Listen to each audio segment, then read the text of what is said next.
Pump and pour. Hi guys, bago pa ko naabot gikan work and mag-pump ko karon. So, let's see pila ang KML ako ma-pump karong adlaw. Kay medyo full kay ako pumati. Currently nag-pump ko guys and feel na ko. Daghan kay siya karon. Sorry sa tingog. 4 minutes pa lang ni pero feel na ko daghan kay siya. So, let's see kung daghan ba jud after 15 minutes or 30 minutes, depende if by that time ma-empty na ko. Kasi nag-charge ko while nag-pump kay natug pa si baby, then ang akong kaning ang electric pump is wala dayon ako na charge, so kanang need naman jud kay nako mag-pump kay I feel so full. Then natug pa si baby, di pa siya ka-latch, so nag-pump na lang yung ko while charging. Sige na lang, pagwanta sa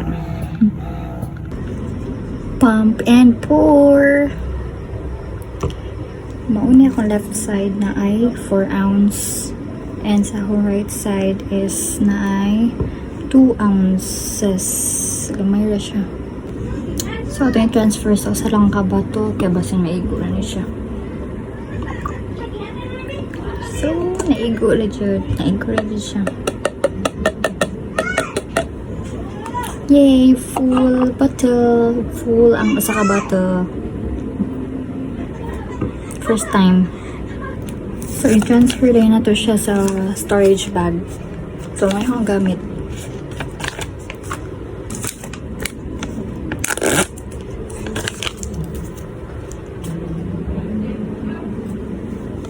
Hindi ako makaklaro eh. 120. Yan ka ni kay 150 ml. So, masudra.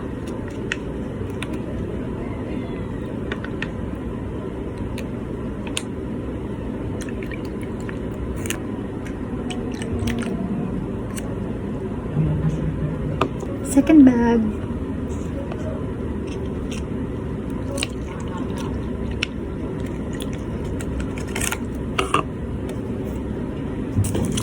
So, here are my 2 bags na pulos tag 90 ml akong gi-separate para kuan siya maigo.